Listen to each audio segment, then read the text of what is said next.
Los pilotos italianos y alemanes se burlaban abiertamente cuando vieron por primera vez en el cielo de España este avión corto y rechoncho, más parecido a un barril de madera.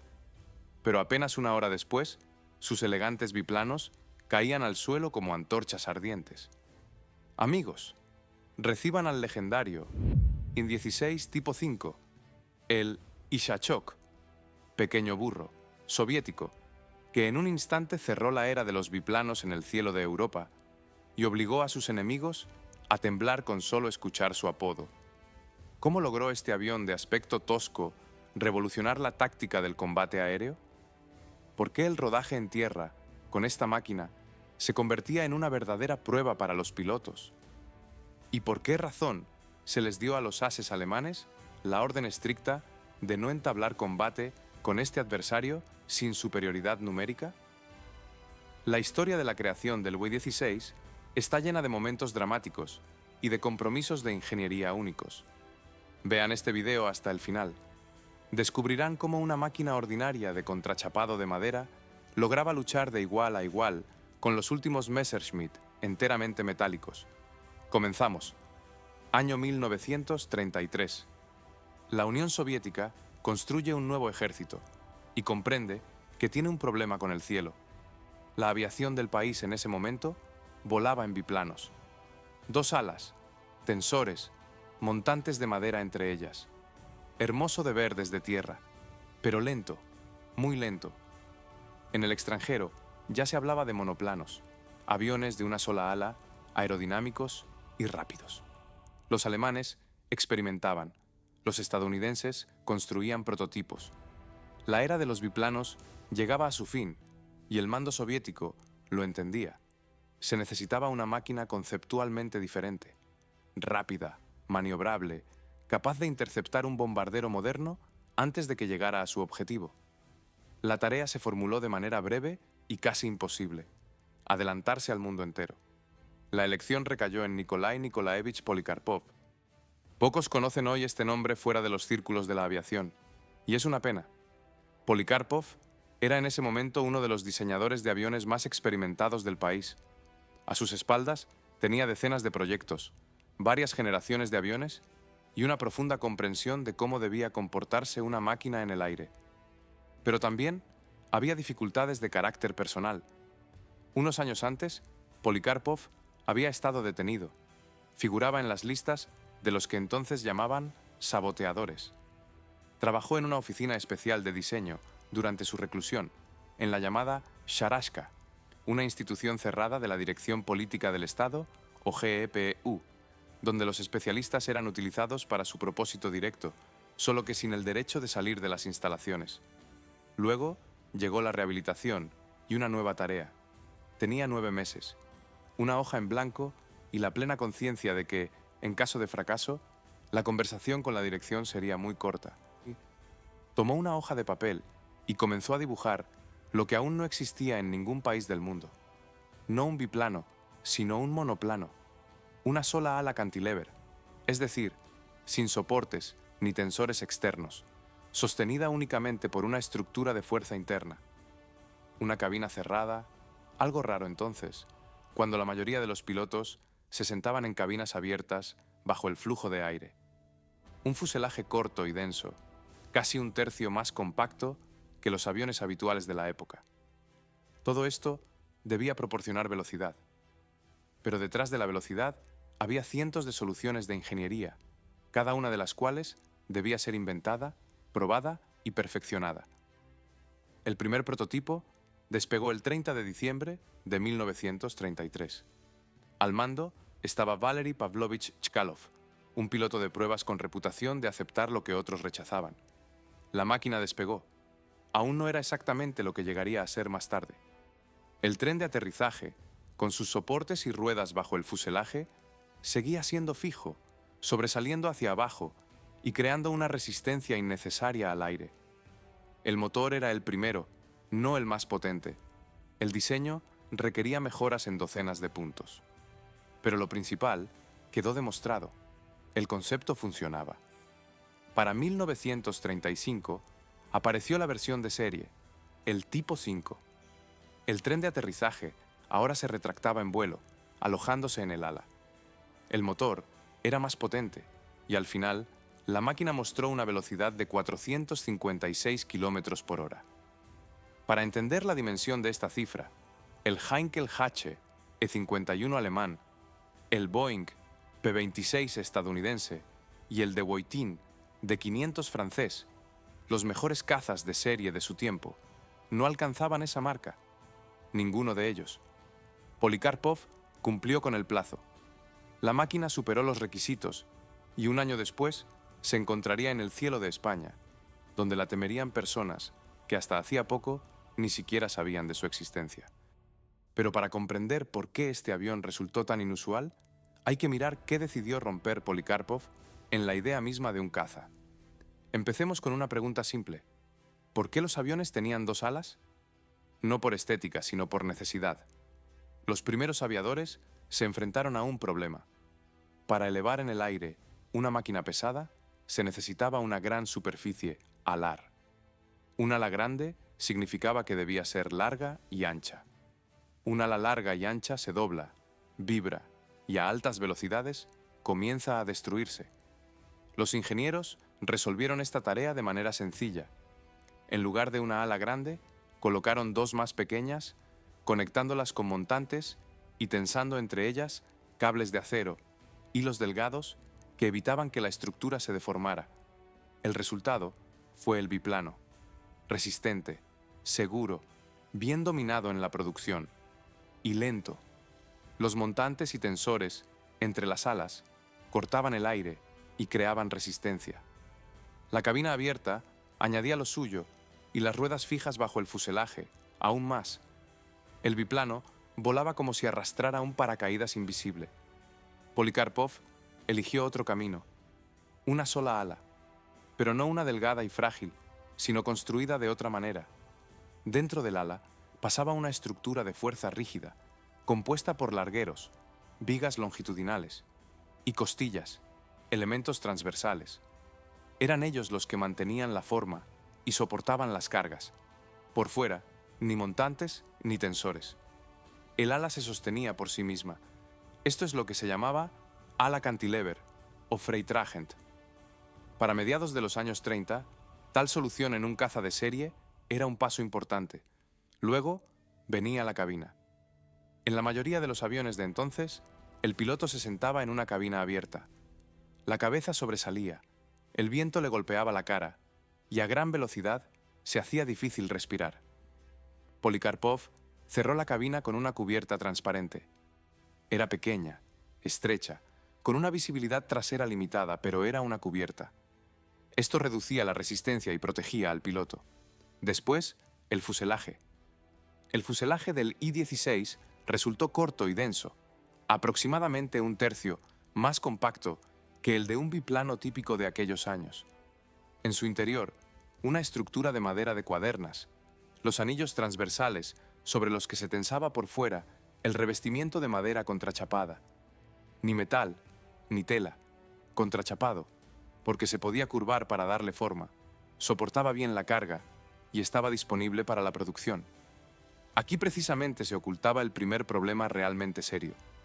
Un fuselaje corto significaba una distancia corta entre el ala y la cola, y el plano de cola contiene los timones con los que el piloto controla la máquina. Cuanto más corta es esta distancia, más agudamente reacciona el avión a los movimientos de la palanca de mando. En la práctica, se veía así. Con solo tocar un poco la palanca, el avión se desviaba bruscamente hacia un lado. A baja altura, donde cualquier error resultaba costoso, esto era una prueba severa para el piloto. La máquina exigía una atención constante, movimientos precisos y muy suaves. No había derecho a relajarse. Los pilotos de pruebas al principio hablaban del control, con un respeto cauteloso. En los informes aparecían frases como excesivamente sensible al alabeo, lo que traducido del lenguaje oficial significaba: si tiras con demasiada brusquedad, empezarán los problemas. Pero este era el precio de las posibilidades. Ese mismo fuselaje corto hacía al avión ligero. Esa misma respuesta aguda a la palanca permitía cambiar de dirección instantáneamente en combate. Un piloto que sabía trabajar con esta máquina recibía un instrumento que se comportaba en el aire de una manera completamente diferente a los biplanos habituales.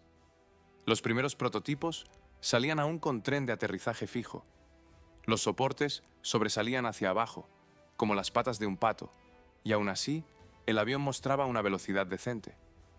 Cuando, hacia 1935, el tren de aterrizaje del tipo 5 de serie comenzó a retraerse en vuelo, la máquina aceleró de manera aún más notable. Pero el fuselaje y el ala eran solo la mitad de la ecuación. El avión es acelerado por el motor. Y con el motor del I-16 hubo una historia de la que, en aquella época, preferían no hablar abiertamente. En los años 30, un motor de aviación era prácticamente lo que hoy es el procesador en una computadora. Todo lo demás se puede inventar, mejorar o rediseñar, pero si el corazón es débil, la máquina no volará como es debido. La Unión Soviética tenía un problema con los motores de aviación. Los motores nacionales de la época eran inferiores a los extranjeros en potencia y fiabilidad. La industria apenas estaba cobrando impulso. Las escuelas de diseño se estaban formando, y si se necesitaba un motor potente y probado de inmediato, había que buscarlo en el extranjero. Lo encontraron en América. La compañía Wright Aeronautical, un fabricante estadounidense de motores de aviación, producía un motor llamado R-1820 Cyclone. 9 cilindros dispuestos en círculo alrededor de un eje central, la llamada configuración radial. Los cilindros se enfriaban por el flujo de aire de frente, directamente en vuelo, lo que simplificaba el enfriamiento y eliminaba la necesidad de un voluminoso radiador de agua. El motor era bueno, seguro, bien dominado en la producción, y los estadounidenses estaban dispuestos a venderlo. Pero aquí comienza la parte de la historia que las fuentes oficiales soviéticas de aquellos años exponían de manera muy escueta. Un trato directo entre los estados era políticamente inconveniente. Por lo tanto, el primer lote de 100 motores se adquirió a través de intermediarios, firmas registradas en Alemania y formalmente no vinculadas con la parte soviética. 100 motores llegaron al país, fueron desmontados, estudiados y entregados a los ingenieros. Luego se acordó más. La parte soviética compró la licencia, el derecho oficial, de producir este motor en su territorio. La tecnología, los planos, las tolerancias de las piezas. El motor recibió la designación soviética M25, pero por dentro seguía siendo el mismo Cyclone estadounidense, ensamblado en las fábricas nacionales. Lo que aportaba a la máquina queda claro por las cifras. En el primero 16, tipo 5, con motor M25, la velocidad en vuelo horizontal alcanzaba los 456 km por hora. El Heinkel H E51 alemán del mismo periodo alcanzaba los 330 km por hora. El Boeing P-26 estadounidense, unos 377. El de Woitin, de 500 francés, alrededor de 360. La diferencia no favorecía a las máquinas europeas y estadounidenses. Ahora veamos cómo estaba diseñado exactamente este motor, porque es importante para entender el avión. Un motor radial tiene un inconveniente fundamental. Es ancho. 9 cilindros en círculo dan un diámetro grande.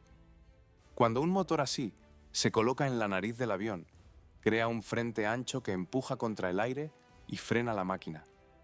Polikarpov resolvió este problema con la forma del capó, la cubierta metálica aerodinámica que cerraba el motor por delante.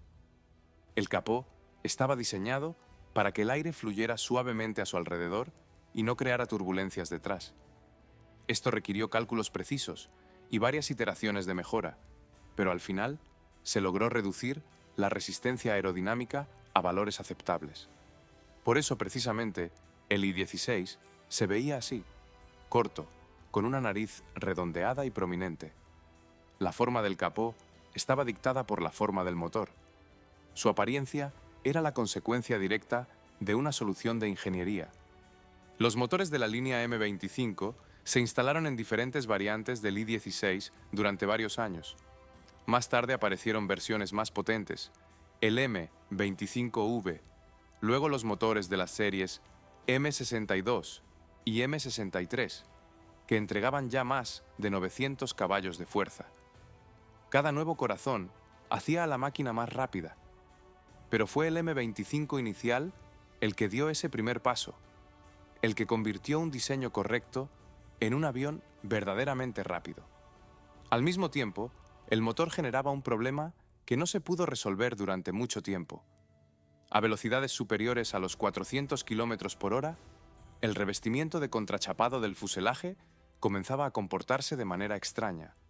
Literalmente se abombaba. La presión del aire empujaba desde el exterior de tal manera que aparecían protuberancias entre el revestimiento y la estructura. Esto cambiaba la aerodinámica, aumentaba la resistencia y ponía en duda la resistencia estructural.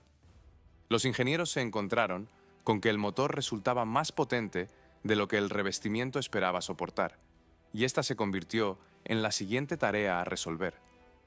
Hay cosas que parecen un pequeño detalle técnico, pero detrás de ellas hay una elección fundamental. El fuselaje del I-16 estaba hecho de madera y contrachapado de madera.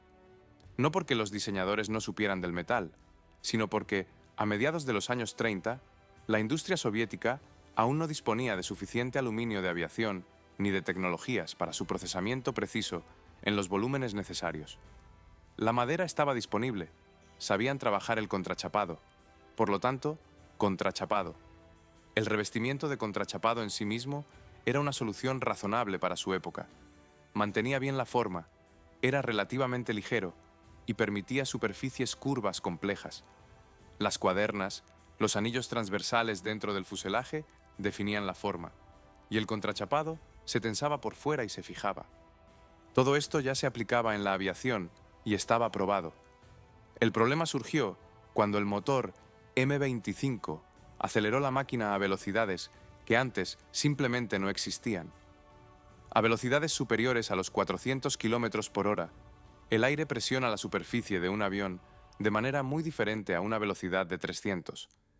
Las cargas no aumentan de forma lineal, crecen rápido y de manera desigual.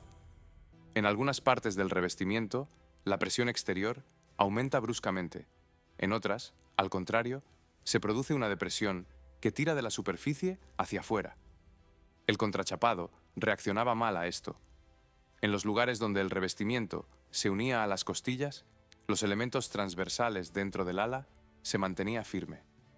Pero entre los puntos de fijación comenzaba a combarse, no a romperse ni a agrietarse, sino a combarse. Un poco hacia adelante, un poco hacia atrás, al ritmo del flujo de aire. Los pilotos que volaban en las primeras máquinas lo notaban visualmente. La superficie del ala en vuelo a gran velocidad parecía viva, se agitaba levemente allí, donde debía ser rígida e inmóvil. Esto no era solo un espectáculo desagradable. Cualquier cambio en la forma del ala altera su aerodinámica. El ala crea sustentación gracias a un perfil transversal calculado con precisión. Cuando el revestimiento se comba, el perfil cambia. La sustentación comienza a oscilar. El avión se comporta de manera un poco diferente a como debería. A altas velocidades, esto podía resultar peligroso. Además, el revestimiento abombado creaba una resistencia aerodinámica adicional. La máquina perdía parte de esa velocidad por la que se había diseñado todo. Los ingenieros se pusieron a trabajar en las mejoras. La primera solución fue aumentar el número de puntos de fijación del revestimiento a las costillas. Cuanto más frecuentemente estuviera presionado el contrachapado a la estructura, menores serían las zonas libres que pudieran combarse. Las costillas comenzaron a colocarse más juntas, reduciendo la distancia entre ellas. La segunda solución fue reforzar las propias costillas. Si el elemento de refuerzo no se dobla, mantiene el revestimiento en la posición correcta, incluso bajo carga. La tercera, cambiar la tecnología de pegado y fijación de las láminas de contrachapado. Se utilizaron colas de caseína y una fijación adicional con clavos de cabeza avellanada para que los elementos de sujeción no sobresalieran y no crearan resistencia adicional. Todo esto requirió tiempo, vuelos de prueba y varias iteraciones de mejora.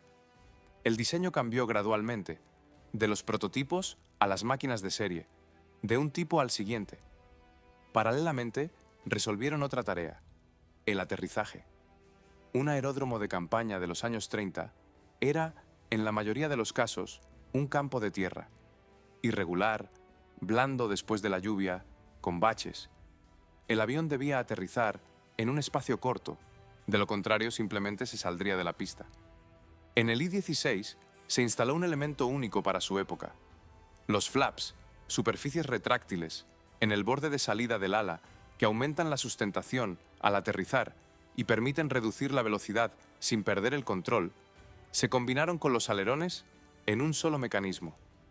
El alerón es la parte móvil del ala con la que el piloto controla el alabeo, es decir, la inclinación de la máquina a la derecha o a la izquierda.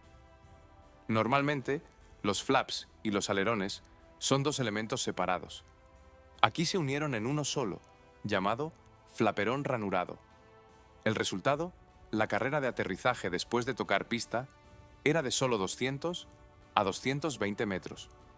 Para una máquina con tales características de velocidad, esto era muy poco. Críticamente poco, en el buen sentido. Una carrera de aterrizaje corta significaba que el avión se podía operar desde pequeños aeródromos de campaña, sin requerir una larga pista de hormigón. A mediados de los años 30, se logró estabilizar el revestimiento a un nivel aceptable. La máquina dejó de respirar a altas velocidades. El diseño obtuvo la rigidez necesaria. El fuselaje mantenía la forma. El ala mantenía su perfil. El motor proporcionaba velocidad. Solo quedaba lo último. La velocidad decide mucho, pero no todo. Un avión que vuela rápido y no puede hacer nada contra el enemigo es solo un avión de correo costoso. Para que un caza se convierta en caza, necesita armamento. Y aquí, el I-16 tenía algo que en ese momento ningún avión de serie en el mundo poseía: dos ametralladoras SHK-AS. La abreviatura corresponde a ametralladora, de aviación de fuego, rápido, Szpitalny, Komaritsky. Por los nombres de los dos diseñadores, Boris Gavrilovich Szpitalny e Irinark Andreyevich Komaritsky, que desarrollaron esta ametralladora a principios de los años 30. La cifra que caracteriza a esta arma suena casi inverosímil para su época: 1.800 disparos por minuto desde un solo cañón. Dos ametralladoras juntas daban 3.600 disparos por minuto. Para comparar, la ametralladora de aviación alemana MG-17, montada en el Messerschmitt Bf-109 a mediados de los 30, daba unos 1.200 disparos por minuto por cañón. La Vickers británica, con la que estaban armados los cazas de la Royal Air Force, alrededor de 850 a 900. Las ametralladoras estadounidenses de la época, de 600 a 1.000. ¿Por qué la cadencia de fuego es tan importante en el combate aéreo? Merece una explicación aparte. Dos aviones se aproximan en rumbos de colisión a una velocidad de varios cientos de kilómetros por hora. El tiempo durante el cual el enemigo está en el punto de mira es de fracciones de segundo. A veces, menos de un segundo. A veces 1 o 2 segundos, en el mejor de los casos. En este tiempo, es necesario lograr disparar suficientes balas para que al menos algunas de ellas alcancen el objetivo. Cuanto más rápido dispara la ametralladora, más balas salen en esas mismas fracciones de segundo y mayor es la probabilidad de impacto durante un contacto breve. La ametralladora SHK-AS alcanzaba esta cadencia de fuego gracias a varias soluciones de ingeniería. Un diseño especial del cerrojo, que se movía en arco y no en línea recta. Un sistema especial de alimentación de cartuchos desde la cinta, calculado para un alto ritmo de disparo. Resortes reforzados del mecanismo de retorno. Todo esto funcionaba como un sistema único, donde cada elemento estaba ajustado para un solo resultado: la máxima velocidad del ciclo de disparo. Pero precisamente aquí comienza la historia que no gustaba mucho recordar en los informes oficiales. Cuando las ametralladoras SHK-AS comenzaron a instalarse en las alas de las primeras máquinas de serie, se descubrió que parte de ellas se había montado de forma incorrecta. El mecanismo de alimentación de cartuchos de esta ametralladora estaba calculado para una orientación específica en el espacio, es decir, la ametralladora debía estar colocada de una manera estrictamente definida. En el ala, con su compleja distribución interna, esto resultó más difícil de lo que parecía en el plano. En una parte de los primeros aviones, las ametralladoras se instalaron invertidas, rotadas, respecto a la posición correcta. El mecanismo de alimentación de cartuchos quedó orientado de forma diferente a lo que preveía su diseño. La cinta no corría como debía. El resultado, encasquillamientos. La ametralladora daba unos pocos disparos y se detenía, o no empezaba a disparar en absoluto. Los pilotos que entraban en combate en tales máquinas descubrían el problema en el momento más inoportuno. Apretaban el gatillo y solo había silencio. El problema se identificó, se documentó y se corrigió. Las ametralladoras se colocaron en la posición correcta, se mejoraron los soportes de fijación y se precisaron las instrucciones de montaje. En las siguientes series de aviones se eliminó este defecto. Pero se había perdido tiempo y varios aviones salieron de los talleres con un armamento que no funcionaba como debía. Este no fue el primer ni el último caso en que una solución técnica revolucionaria encontró obstáculos inesperados al pasar a la producción en serie. El plano y la fábrica real son cosas diferentes, especialmente cuando se trata de un mecanismo nuevo y complejo que nadie había ensamblado antes. Más tarde, en algunas variantes del I-16, se instalaron adicionalmente cañones automáticos de calibre 20 milímetros, y bajo las alas aparecieron guías para cohetes RS-82, cohete no guiado de calibre 82 milímetros, que se lanzaban en salva. La máquina crecía junto con las exigencias de la época. Pero en la variante inicial del tipo 5, las dos ametralladoras SHK-AS eran el argumento principal en el aire. 1800 disparos por minuto cada una. Un biplano de madera no resistía mucho tiempo ante tal densidad de fuego. Por esta potencia de fuego, por la velocidad, por la maniobrabilidad, se pagaba un precio aparte. Y no lo pagaban la industria ni los diseñadores. Se lo cobraban a los pilotos. En la aviación hay una división tácita. Algunos aviones perdonan los errores, otros no. El I-16 pertenecía al segundo tipo, y con un amplio margen. Empecemos con lo que el piloto veía desde la cabina. La cubierta era pequeña y estrecha, el acristalamiento lateral, angosto. Hacia atrás, casi no se veía nada a través de él. El diseño no lo permitía. El piloto miraba hacia adelante y un poco hacia los lados. Lo que ocurría detrás y a los costados quedaba fuera de su campo de visión. Para un caza, donde el ataque suele venir por detrás, esto era un defecto serio. Pero esto era solo el comienzo de la lista. La carga alar en el I-16, tipo 5, era de 127 kilogramos por metro cuadrado. Esto significa lo siguiente. Cada metro cuadrado de superficie del ala soportaba 127 kilogramos del peso de la máquina. Para mediados de los años 30, esta era una cifra alta, comparable a los cazas que aparecerían a principios de los 40. ¿Qué significaba esto en la práctica? Un ala con una alta carga alar funciona bien a gran velocidad, pero a baja velocidad, al aproximarse para el aterrizaje o al realizar una maniobra brusca con pérdida de velocidad, deja rápidamente de crear suficiente sustentación. El avión comienza a entrar en pérdida, perdiendo altura rápidamente con pérdida de control. A gran altura, esto daba tiempo para corregir la situación. A baja altura, no. Por lo tanto, se les recomendaba categóricamente a los pilotos del I-16 no realizar maniobras bruscas, a baja altura, con velocidad reducida. Esto no era una petición, era una condición de supervivencia. Ahora, sobre la barrena. La barrena es un régimen de vuelo en el que el avión gira alrededor de su eje vertical y al mismo tiempo desciende en una espiral cerrada.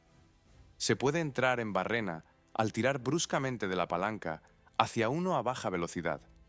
El ala entra en pérdida ante un flujo de aire descontrolado.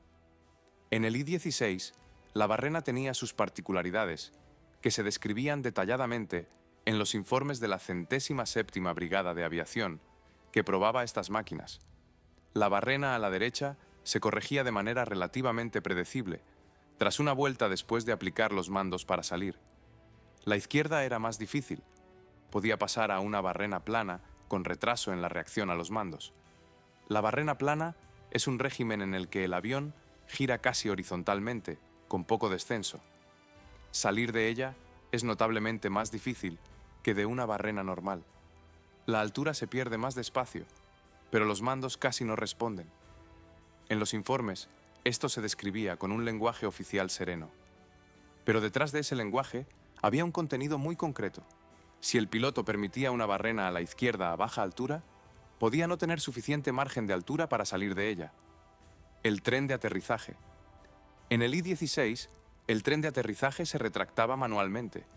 Nada de hidráulica ni de eléctrica. Solo una manivela mecánica en la cabina y un cable conectado a los soportes. Después del despegue, el piloto tomaba la manivela y comenzaba a girar.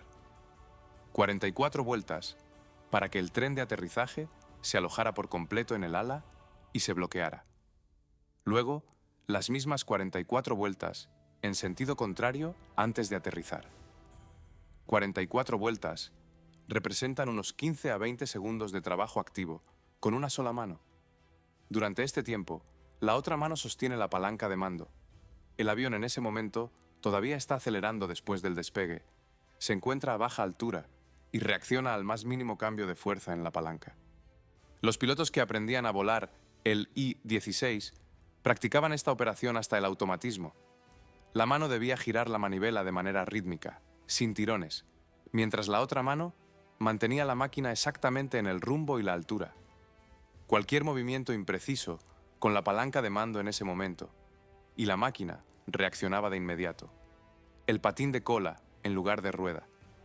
La mayoría de los aviones de los años 30 tenían un patín de cola, un soporte de madera o metal bajo la cola que se deslizaba por el suelo durante la carrera de despegue y aterrizaje.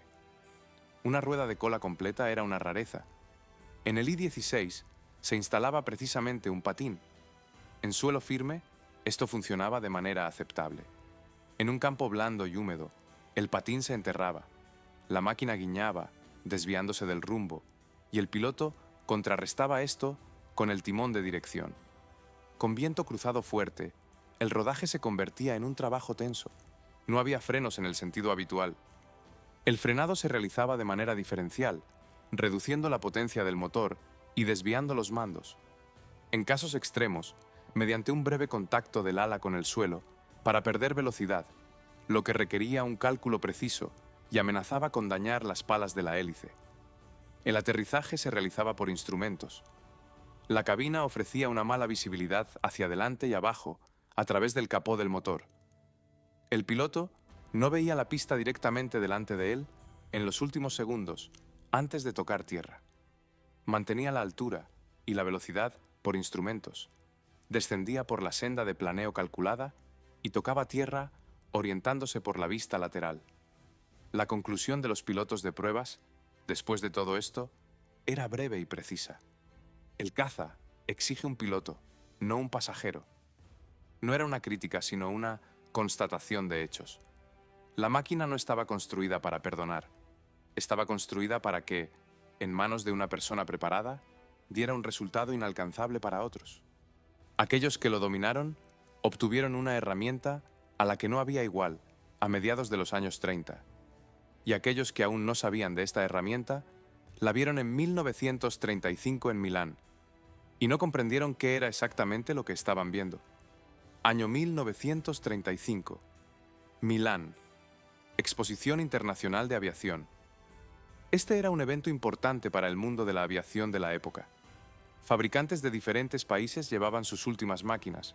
Los expertos caminaban entre los aviones, tomaban notas e intercambiaban opiniones. Un lugar donde se podía comprender en qué dirección se movía la aviación mundial. La Unión Soviética llevó un avión. En el cartel, junto a la máquina, se leía Avión deportivo, ASB. Ninguna mención a su propósito militar. Ningún indicio de que fuera un caza de serie ya en producción. Simplemente un avión deportivo. Civil, al parecer. Un exponente curioso. Los expertos occidentales lo examinaban con cortés interés. La máquina se veía extraña. Corta, casi cuadrada de perfil, una nariz ancha y prominente, consecuencia de un motor radial de gran diámetro. La cabina estrecha, la cubierta pequeña, el tren de aterrizaje de retracción manual, lo que para el año 35 ya no era una novedad, pero en combinación con el resto del aspecto de la máquina no le añadía distinción. Uno de los epítetos comunes con los que la gente que veía el I-16 por primera vez lo etiquetaba era barril volador o taburete volador. Se referían a su compacidad general y a cierta angulosidad de sus formas en comparación con los aviones europeos más alargados y elegantes de la época. En la exposición de Milán, esta impresión, al parecer, no hizo más que reforzarse.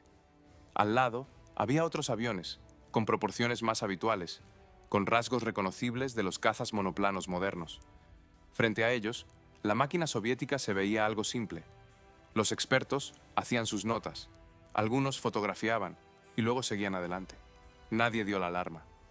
Y es comprensible, porque adivinar las características de un avión por su aspecto exterior es sumamente difícil, especialmente si no se sabe qué motor lleva dentro, especialmente si la máquina se presenta bajo un rótulo neutral y sin datos técnicos.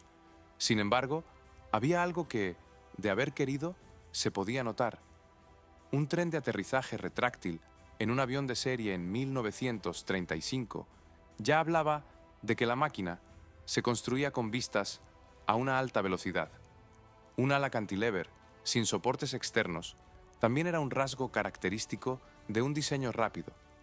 La cabina cerrada era otra señal. Por separado, cada uno de estos elementos era conocido, pero en combinación, en una máquina de serie, ya era una declaración definida. Sin embargo, el avión deportivo ASB soviético no causó en la exposición de Milán la impresión que tal vez esperaban causar. O tal vez causó exactamente la que pretendían, dependiendo de cuál fuera el verdadero objetivo de la aparición de la máquina en la exposición. Aquí hay espacio para una pregunta para la que no hay una respuesta exacta. ¿Para qué mostrar un caza militar en una exposición internacional bajo un rótulo civil? Hay varias opciones. Obtener la reacción de los especialistas extranjeros y ver qué notaban y qué pasaban por alto. Demostrar el nivel técnico de la aviación soviética sin revelar sus características militares. O simplemente salir a la arena internacional y marcar presencia. Cualquiera que fuera el objetivo, el resultado fue uno. El mundo miró al I-16, se encogió de hombros y pasó de largo. Un año después, esta máquina ya estaba en España, y aquellos que allí se enfrentaron a ella la miraron con ojos completamente diferentes. No con los ojos de expertos de exposición con blocs de notas, sino con los ojos de pilotos que necesitaban comprender una sola cosa: cómo escapar de ella. La mayoría de ellos no tenía respuesta, pero antes de llegar a ese momento, aún había que hacer el trayecto. Y hacer el trayecto significaba transportar 31 aviones a través del mar en cajas, ensamblarlos en un puerto extranjero y elevarlos en el aire sobre un país desconocido. Noviembre de 1936. La costa mediterránea de España. Puerto de Cartagena. Un buque de carga atracó en el muelle y comenzó la descarga. Se bajaban cajas a tierra, grandes, de madera, sin marcas de identificación en el exterior. Los estibadores del puerto las trasladaban al almacén, una estampa habitual para cualquier puerto importante. Nada del otro mundo, a menos que se supiera qué había dentro. Dentro había 31 aviones, desmontados, empaquetados por partes, el fuselaje por separado, las alas por separado, los motores en un embalaje aparte, todo numerado, todo colocado para llegar a su destino sin daños. Junto con las cajas, llegaron los especialistas soviéticos, personal técnico, mecánicos, instructores, personas que conocían estas máquinas por dentro y debían ensamblarlas aquí, sobre el terreno, en condiciones lejos de las de una fábrica. Oficialmente no estaban allí. La Unión Soviética en ese momento no declaraba abiertamente su participación en los sucesos españoles. Los especialistas trabajaban bajo nombres supuestos, hablaban español en la medida en que habían logrado aprenderlo, y procuraban no atraer una atención innecesaria. El ensamblaje avanzaba rápido, tanto como lo permitían las condiciones. El almacén del puerto no era una fábrica de aviones, herramientas, solo las que habían traído consigo, iluminación, la que hubiera. Pero la gente conocía su oficio. Cada elemento, cada conexión, les era familiar por decenas de ensamblajes anteriores. Cuando los primeros aviones salieron al espacio abierto, los pilotos españoles que debían volarlos se acercaron y comenzaron a inspeccionarlos. La reacción fue reservada, no entusiasta, sino precisamente reservada. Los pilotos españoles eran profesionales, ya habían volado en otras máquinas, tenían experiencia de combate, comprendían qué querían de un caza, y el I-16, en el primer contacto, no daba la impresión de ser una máquina que quitara el aliento. Corto, anguloso, cabina estrecha. El capó de la nariz sobresalía hacia adelante y abajo, bloqueando la vista. Patín de cola en lugar de rueda, lo que significaba que el rodaje exigiría atención. El tren de aterrizaje se retractaba manualmente, por lo que había que dominar esta habilidad hasta el automatismo antes de pensar en cualquier otra cosa. Varios pilotos españoles que antes volaban en biplanos probaron la máquina en el aire durante los primeros días. Los comentarios fueron cautelosos. Uno de ellos describía la sensación así: la máquina reacciona al instante, demasiado al instante. Hay que acostumbrarse. Otro señaló que, después de un biplano, el I-16 parecía pequeño y demasiado ligero, lo que al principio causaba desconfianza. Los instructores soviéticos explicaban pacientemente las particularidades. Cómo mantener la velocidad en la aproximación. Cómo trabajar con la mano para retraer el tren de aterrizaje y al mismo tiempo mantener la máquina en el rumbo y la altura. Cómo no permitir movimientos bruscos de los mandos a baja altura. Cómo salir de la barrena si se entraba en ella. Paralelamente, se realizaba la preparación de los propios voluntarios soviéticos que debían volar estas máquinas junto con los pilotos españoles. Las personas seleccionadas para esta misión eran experimentadas, pero España no era un polígono de entrenamiento. Allí todo era real. Hicieron falta varias semanas para poner en el aire un número suficiente de máquinas y consolidar las habilidades básicas. Luego, unos días más para ensayar la coordinación. Y sobre Madrid, en ese momento, se libraban combates. La ciudad estaba bajo presión. La aviación nacionalista actuaba activamente. Los pilotos italianos en biplanos Fiat CR-32 y los voluntarios alemanes en sus máquinas se sentían bastante seguros en el aire. La aviación republicana necesitaba algo capaz de cambiar la situación. Los 31 aviones en el puerto de Cartagena debían convertirse en ese algo.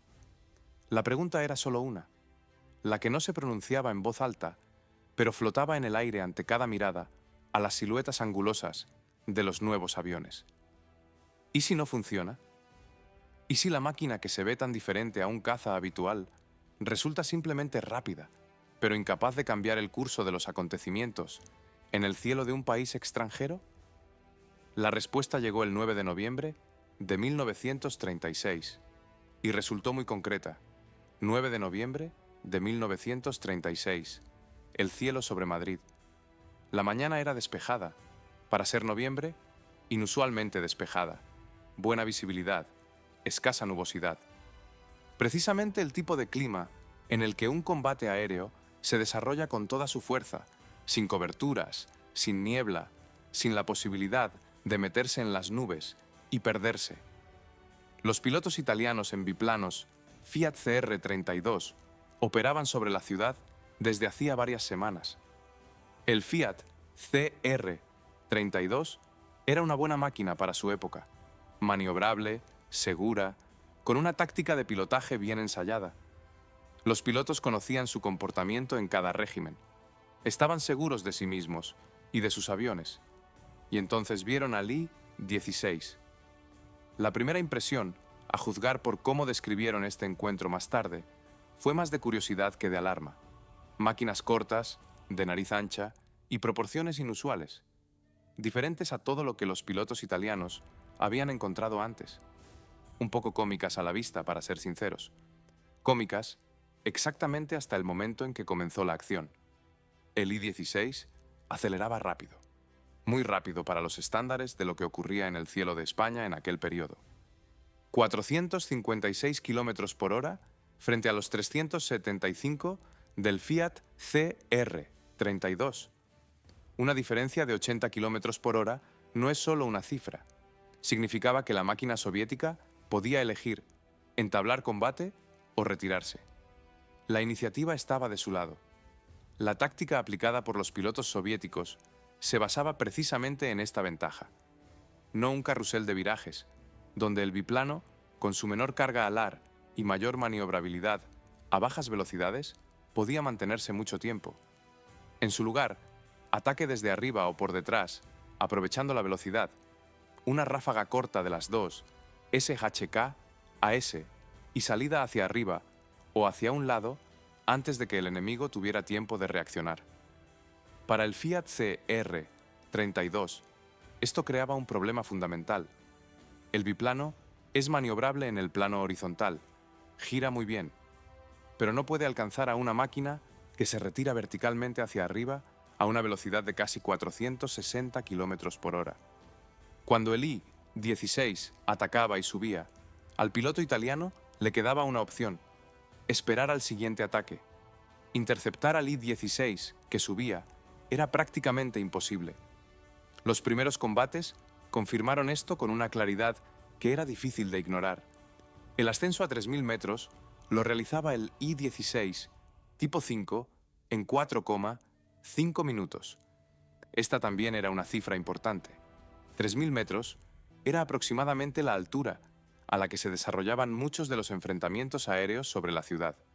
Alcanzarla en 4,5 minutos significaba que la máquina soviética podía ocupar rápidamente una posición por encima del enemigo y atacar desde arriba, con la ventaja de la altura, que siempre daba un margen a favor en el combate aéreo. El Fiat CR32 subía a 3.000 metros más despacio.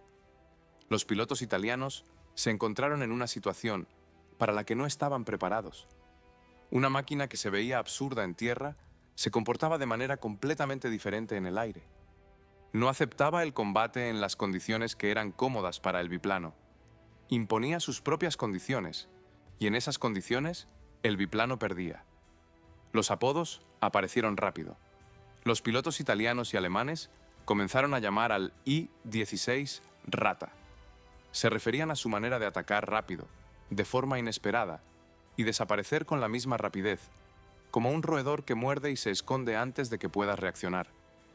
En este apodo no había admiración, pero sí el reconocimiento de que la máquina era peligrosa. Los pilotos republicanos y los voluntarios soviéticos lo llamaban de otra manera: mosca, rápida, ágil, omnipresente. Pocas semanas después de los primeros enfrentamientos, por parte del mando nacionalista, salió una orden. Su contenido era breve y muy concreto: no entablar combate con el rata sin superioridad numérica. Este era un documento oficial, no conversaciones de pasillo entre pilotos, no una recomendación informal. Una orden por escrito que reconocía que en un combate uno contra uno con esta máquina, las posibilidades eran escasas. Para un avión del que hacía un año se burlaban en la exposición de Milán, esto era una valoración muy precisa. Pero más importante que una sola orden era lo que ocurrió con la idea misma del combate aéreo. Antes de la aparición del Priempo 16 en el cielo de España, el combate aéreo se basaba en la maniobrabilidad en el plano horizontal. Dos aviones daban vueltas, uno alrededor del otro. Cada uno intentaba colarse en la cola del adversario, cerrando gradualmente la espiral. El biplano en este juego era bueno. El I-16 demostró que había otra manera de combatir: velocidad y la vertical, en lugar de virajes interminables. Ataque y salida inmediata, no un carrusel prolongado. Esta táctica recibiría su nombre más tarde, en otros cielos, con otras máquinas. Pero fue precisamente aquí, sobre Madrid, en el otoño de 1936, donde se aplicó con toda su fuerza por primera vez. Y fue precisamente aquí donde quedó definitivamente claro que la era del biplano en la aviación europea había terminado. Para comprender qué cambió exactamente el I-16 en la aviación, hay que detenerse un momento y analizar cómo está estructurado el combate aéreo. Cualquier enfrentamiento en el aire tiene una lógica básica. Quieres quedar detrás del enemigo, en su cola, y mantenerte allí el tiempo suficiente para realizar un disparo preciso. El enemigo quiere lo mismo respecto a ti. Todo lo demás son detalles. En los biplanos, esta tarea se resolvía mediante la maniobra horizontal. Dos aviones comenzaban a girar uno alrededor del otro. Cada uno intentaba virar más rápido que el rival y colarse en su cola. Quien realizaba el viraje con menor radio y mayor velocidad angular ganaba la posición. El biplano en este juego era bueno precisamente porque las dos alas, con una baja carga alar, permitían hacer virajes muy cerrados a baja velocidad. Un piloto experimentado de biplano podía mantener ese carrusel mucho tiempo, agotar al enemigo, esperar su error y luego meter una ráfaga corta en la cola. El I-16 rompía esta lógica en sus cimientos, no porque hiciera mejores virajes. A bajas velocidades en el plano horizontal, un biplano maniobrable como el Fiat C R32 podía igualarlo o incluso superarlo. Por eso precisamente los pilotos soviéticos evitaban dejarse arrastrar a ese carrusel. Era el juego del adversario en sus condiciones. El I-16 jugaba de otra manera. El ataque se basaba en el uso de la velocidad y la altura. El piloto ganaba altura rápidamente, gracias a un motor potente y a una velocidad de ascenso aceptable. Luego, picaba sobre el enemigo desde arriba y por detrás, acelerando aún más en el picado. En el momento de la aproximación, metía una ráfaga de las S-HK a S. En una fracción de segundo, 1800 disparos por minuto por cañón creaban un flujo denso. Luego, salida hacia arriba o hacia un lado, a una velocidad que el biplano no podía mantener. Todo el ciclo duraba unos segundos. Ataque, disparo, salida. Si la primera ráfaga no alcanzaba el objetivo, no importaba. El piloto se retiraba, ganaba altura de nuevo y repetía. El biplano, mientras tanto, se quedaba abajo, intentando seguir con la mirada al adversario que se alejaba rápidamente. Perseguir al I-16 verticalmente hacia arriba era físicamente imposible para el Fiat CR32. La diferencia en la velocidad de ascenso no lo permitía. Esta es la táctica que más tarde se conocería como golpea y corre. En inglés, recibiría el nombre de boom and zoom, picado y zoom. Picado, disparo, salida en velocidad hacia arriba. Para mediados de los años 30, esta era una manera completamente diferente de pensar en el combate aéreo. La concepción del biplano giraba en torno a la idea de un combate de maniobra prolongado. El monoplano, con una alta carga alar y motor potente, se basaba en la idea de un golpe corto y preciso utilizando la velocidad. No son solo aviones diferentes, son filosofías diferentes. Ahora sobre las cifras que respaldan esto. 456 km por hora frente a los 375 del Fiat CR32. La diferencia era de 81 km por hora. Y en el aire esto significaba lo siguiente. Si el I-16 se alejaba del biplano en línea recta, el biplano perdía un segundo por cada 22 metros de distancia. En 10 segundos de alejamiento, la distancia entre las máquinas aumentaba en más de 200 metros. A los 20 segundos, el biplano ya no podía realizar fuego preciso. El ascenso a 3000 metros tomaba 4,5 minutos en el I-16 tipo 5. Para comparar, el Fiat CR32 subía a la misma altura en unos 7 a 8 minutos. Esto significaba que la máquina soviética podía ocupar una posición por encima del enemigo más rápido y comenzar el ataque desde arriba antes de que el biplano lograra subir al mismo nivel. La altura en el combate aéreo es velocidad potencial. Una máquina situada más arriba puede acelerar en el picado. Una máquina situada más abajo, no. Es física simple que no ha cambiado desde los primeros vuelos de los hermanos Wright y nunca cambiará. El I-16 ocupaba sistemáticamente la posición superior y la utilizaba sistemáticamente. El resultado fue que España se convirtió en el lugar donde la vieja doctrina del combate aéreo chocó con la nueva y perdió. No de inmediato ni en un solo combate, sino gradualmente, a medida que se acumulaba la experiencia y quedaba claro que el biplano maniobrable, frente al monoplano rápido en la vertical, no tenía respuesta. Por eso precisamente se llama al I-16 la máquina que cerró la era de los biplanos en Europa.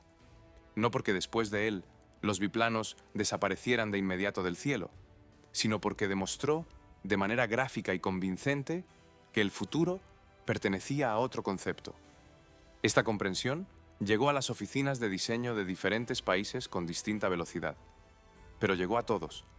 Sin embargo, mientras unos sacaban conclusiones, otros ya actuaban. A miles de kilómetros de España, en los talleres de aviación alemanes, terminaban la puesta a punto de un avión que debía responder a la pregunta: ¿qué ocurre cuando un monoplano rápido se encuentra con otro monoplano rápido? En 1937 apareció un nuevo avión en el cielo de España, el Messerschmitt Bf-109. La designación Bf procede del nombre de la compañía Bayerische Flugzeugwerke, fábricas de aviones de Baviera. La primera modificación de combate que llegó a España se designaba con la letra B, el Bf-109B. Era un monoplano con tren de aterrizaje retráctil, cabina cerrada y un potente motor lineal de refrigeración líquida, Jumo 210, de la compañía Junkers Motorenbau, es decir, una máquina del mismo concepto que el I-16, pero construida de otra manera, con otros énfasis. La primera diferencia era la forma. El I-16 era corto y ancho. El Bf-109B era largo y estrecho. Un motor lineal, con los cilindros dispuestos en una línea, permitía una nariz estrecha y alargada, a diferencia del capó ancho sobre el motor radial del I-16. Esto significaba una mejor visibilidad hacia adelante para el piloto del Bf-109 y una resistencia aerodinámica de la nariz algo menor. La segunda diferencia era la velocidad. El Bf-109B mostraba unos 480 km por hora.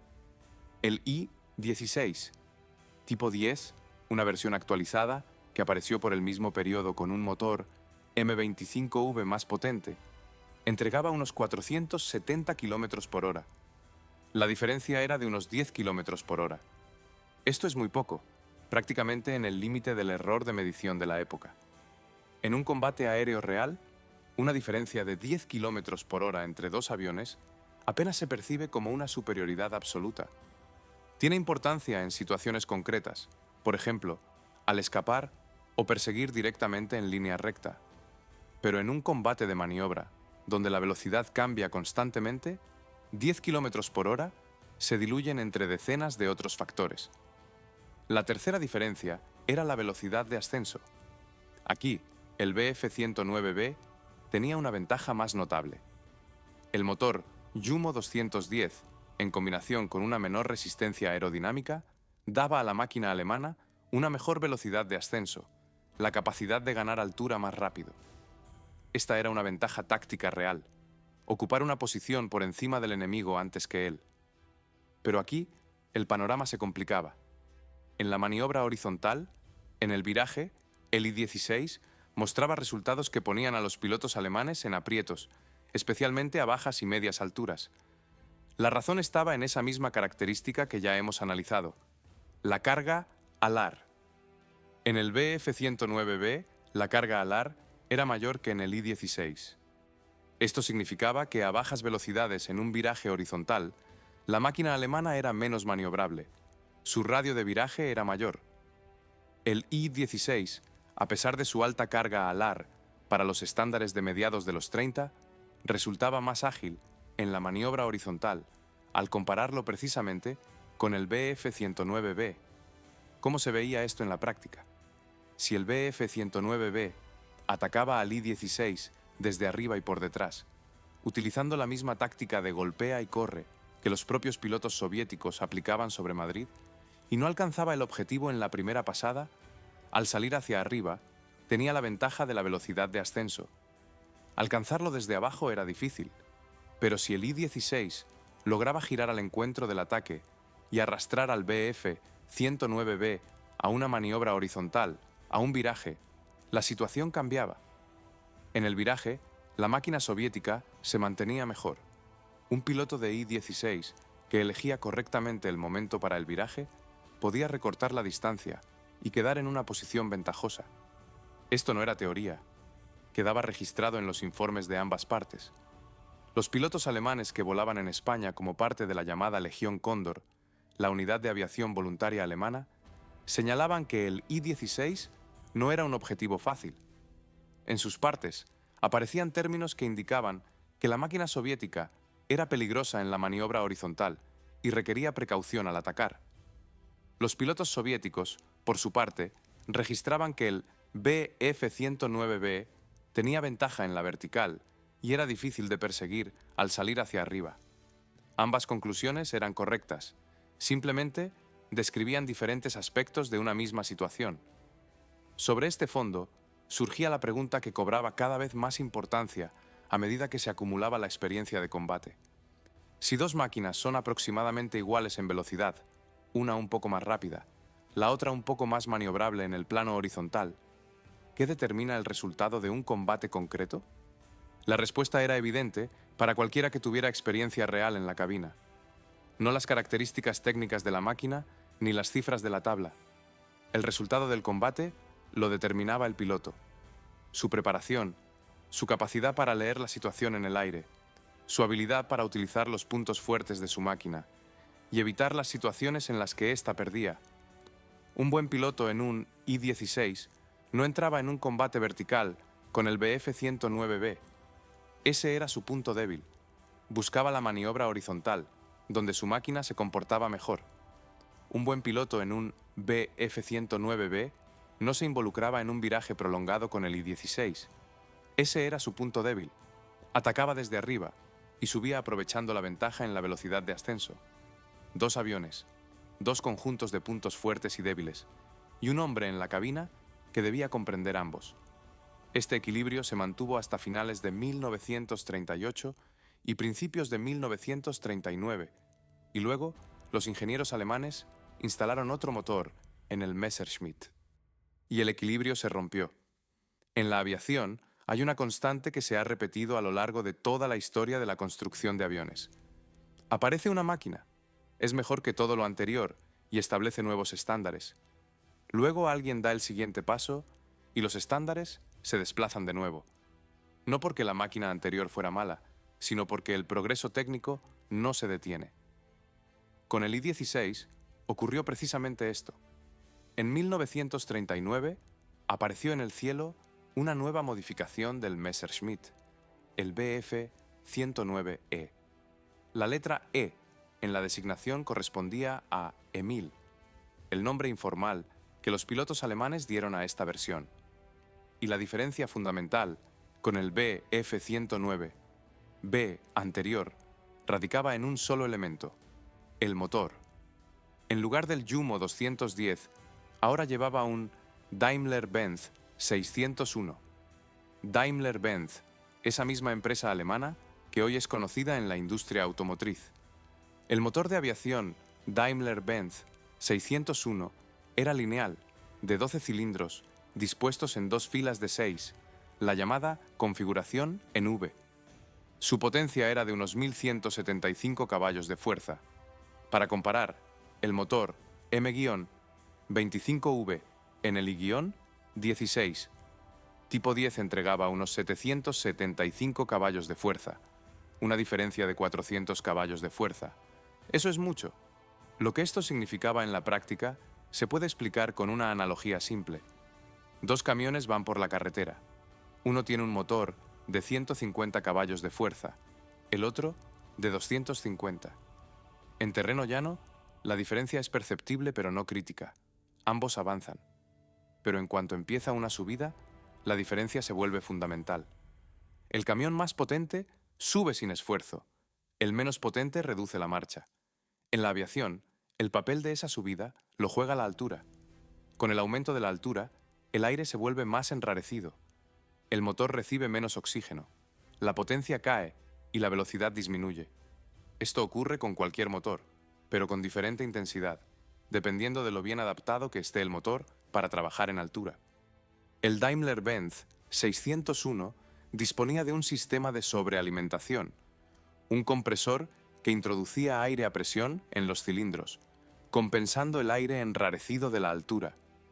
Esto permitía al motor mantener una alta potencia durante mucho más tiempo a medida que se ascendía. El resultado: la velocidad máxima del Bf-109 era de unos 570 km por hora.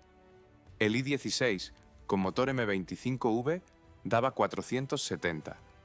La diferencia era de 100 km por hora. Esto ya no eran los 10 km por hora de la comparación con el Bf-109B. Esto era una brecha conceptualmente diferente. La velocidad de ascenso del Bf-109 también creció sustancialmente. La máquina alemana subía ahora más rápido, y esta ventaja ya no se compensaba con la maniobra horizontal del IM-16. Había otro detalle que tenía importancia. El motor Daimler-Benz 601 disponía de un sistema de inyección directa de combustible en los cilindros. Esto suena como un detalle puramente técnico, pero en la práctica daba al Bf-109 una ventaja táctica muy concreta. Los motores con sistema de alimentación por carburador, al que pertenecía también el M25, se ahogaban ante una transición brusca a GE negativos, es decir, al picar de golpe o al realizar una maniobra que creara una ingravidez momentánea. El combustible en el carburador, por efecto de la aceleración negativa, dejaba de entrar normalmente en los cilindros. El motor perdía potencia durante unos segundos, a veces se paraba. Un motor con inyección directa no tenía este problema. Funcionaba de manera estable ante cualquier carga. En la práctica se veía así. El piloto del Bf-109, al escapar del ataque de un I-16, podía bajar la nariz bruscamente e irse en picado. El motor no se ahogaba y la máquina aceleraba de inmediato. El piloto del I-16, que intentaba seguirlo en ese picado, perdía empuje en los primeros segundos y perdía distancia. Esta era una ventaja pequeña pero real en situaciones concretas. El armamento del Bf-109 también se reforzó. En lugar de 2 ametralladoras, aparecieron 2 cañones de calibre 20 mm en las alas, además de las ametralladoras sobre el motor. Un proyectil de cañón causaba un daño notablemente mayor al impactar que una bala de ametralladora. ¿Qué le quedaba al I-16 en esta situación? La maniobra horizontal, que no se había ido a ninguna parte. En el viraje a bajas y medias alturas, el I-16 seguía defendiéndose dignamente. Un piloto experimentado, atrapado en una situación desfavorable, podía utilizar la maniobrabilidad de la máquina para romper la distancia o escapar de la persecución mediante un viraje. Pero esta ya no era una posición de fuerza. Era la posición de quien utiliza lo que tiene dentro de unos límites que se habían convertido en una realidad objetiva. Los diseñadores soviéticos trabajaron en paralelo en motores más potentes para el I-16. Las series de motores M62 y M63 entregaban ya más de 900 caballos de fuerza, lo que reducía parcialmente la brecha. En las versiones tardías del I-16, la velocidad subía hasta los 489 a 525 km por hora, dependiendo de la modificación. Pero esa era otra historia, la de un intento de recuperar el retraso, no la de un líder que marca la pauta. Hacia finales de los años 30, el primero 16 pasó de la categoría de máquina más moderna a la categoría de máquina fiable y conocida. Una que sabían fabricar, sabían mantener y sabían volar. Esto también tenía valor, especialmente en condiciones en las que escaseaban los aviones nuevos y no había opción de elegir. Pero lo principal que el I-16 tenía que hacer, ya lo había hecho. Y ese lo principal era mucho más grande que un solo avión en una sola guerra. Hay aviones que se recuerdan por haber vencido en combates concretos. Hay otros que se recuerdan por una silueta hermosa o un nombre sonoro. El I-16 se recuerda por otra cosa. Cambió la manera en que la gente pensaba sobre los aviones. Empecemos con las cifras que describen la escala de esta máquina. no en kilómetros por hora, sino en cantidad. De 1934 a 1942 se fabricaron más de 10.000 unidades de I-16 de diversas modificaciones. Esto no fue una serie experimental ni una tirada limitada. Fue una producción en masa, con todas las complejidades que implica: calidad estable, personal capacitado y cadenas de suministro de componentes ajustadas. A lo largo de esos años, la máquina pasó por numerosas versiones. Los tipos del 1 al 29, no todos se lanzaron a la serie, pero cada tipo siguiente reflejaba la experiencia acumulada y resolvía los problemas detectados en el anterior. Esto precisamente convertía al I-16 en un laboratorio volante. El primer motor, el M-22, un Bristol Jupiter de origen británico, fabricado bajo licencia en la Unión Soviética. Luego, el Cyclone, estadounidense, en versión soviética, el M-25. Después, el M-25V, con mayor potencia. Luego, el M-62 y el M-63, desarrollos ya completamente nacionales, creados sobre la base de la experiencia acumulada con los motores bajo licencia. Cada cambio de motor representaba un nuevo ciclo de pruebas, nuevos datos y una nueva comprensión de cómo interactúa la potencia con la estructura de la célula. El armamento se desarrollaba en paralelo. Las primeras máquinas llevaban 2 ametralladoras SHK-AS en las alas. Luego aparecieron variantes con ametralladoras sincronizadas, es decir, que disparaban a través del disco de la hélice en rotación mediante un mecanismo especial que impedía que la bala tocara la pala.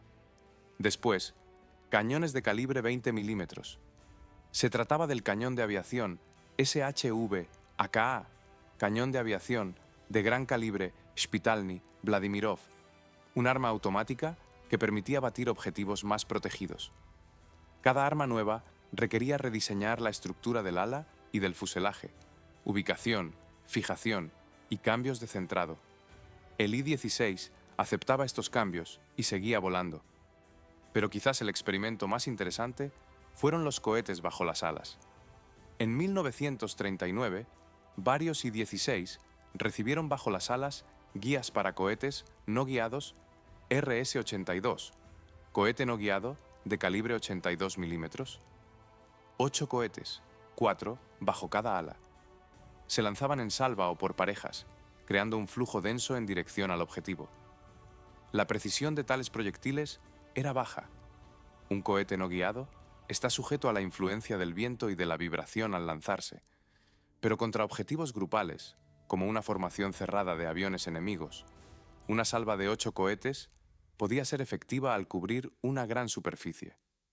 Este fue uno de los primeros ensayos prácticos de empleo de cohetes no guiados de aviación en condiciones reales. Una experiencia que se tuvo en cuenta al diseñar los siguientes sistemas de armamento. Ahora, sobre lo que el I-16 aportó no al metal, sino a las personas. Durante los años de servicio, miles de pilotos se formaron en estas máquinas. Una máquina que exigía una alta precisión de pilotaje y no perdonaba errores graves, educaba a pilotos de un temple particular. Aquellos que sabían trabajar con un avión sensible, que dominaban hasta el automatismo, tanto la retracción del tren de aterrizaje con una mano mientras mantenían el rumbo con la otra, como la aproximación correcta por instrumentos para el aterrizaje y la salida de la barrena con un margen mínimo de altura. Esta experiencia no desaparecía con el avión, se trasladaba a las siguientes máquinas. Los pilotos que dominaban el I-16 pasaban a cazas más nuevos con otras características, pero las habilidades básicas de pilotaje preciso adquiridas en el Ishachok, así lo llamaban los propios pilotos, con afecto, de manera un poco paternal, como se llama a un compañero testarudo pero fiable, permanecían, y en las máquinas más tardías les daban ventaja. Hay otro aspecto del legado del I-16, que rara vez se menciona aparte pero que lo merece. Tren de aterrizaje retráctil en un caza de serie, cabina cerrada, ala cantilever. Cada uno de estos elementos existía por separado antes del Mina-16, pero el I-16 los reunió en una sola máquina de combate de serie, y lo hizo en el período de 1934 a 1935, antes que la mayoría de sus competidores. Esto significaba que la industria aeronáutica soviética pasó antes por el ciclo de asimilación de estas soluciones. Aprendió a fabricarlas, aprendió a mantenerlas y acumuló experiencia de uso. Cuando se necesitaron máquinas más modernas, el Yakovlev Yak-1, el Lavochkin La-GG-3, más tarde el Lavochkin La-5, la industria y el personal de vuelo ya sabían cómo trabajar con monoplanos de esa clase. El I-16 fue la escuela por la que pasaron tanto las fábricas como los pilotos. Volvamos a donde empezamos. Año 1935. Milán. Sala de exposiciones. Una máquina corta y angulosa bajo el cartel de avión deportivo ASB. Los expertos la examinan con cortés interés, toman notas y siguen adelante. Ninguno de ellos escribió aquel día que ante ellos había una máquina que un año después cerraría la era de los biplanos en Europa, que mostraría una nueva táctica de combate aéreo, que pasaría por decenas de modificaciones y por las manos de miles de pilotos, y que se convertiría en la base sobre la cual la siguiente generación de diseñadores soviéticos construiría la siguiente generación de aviones. Veían un barril anguloso de nariz ancha. No sabían que estaban mirando el comienzo de una nueva era. Y Nikolai Nikolaevich Polikarpov, que pasó 9 meses en 1933 dibujando esta máquina sobre una hoja en blanco, tal vez tampoco sabía del todo qué estaba creando exactamente. Los diseñadores rara vez ven el futuro de sus máquinas por completo. Resuelven la tarea que tienen delante hoy. La tarea estaba planteada, adelantarse al mundo entero, y él la cumplió. Anguloso, corto, con tren de aterrizaje manual y alas de contrachapado de madera, despegó. Y lo que ocurrió después ya está escrito en la historia de la aviación, sin derecho a revisión. Les agradezco su atención. Hasta pronto.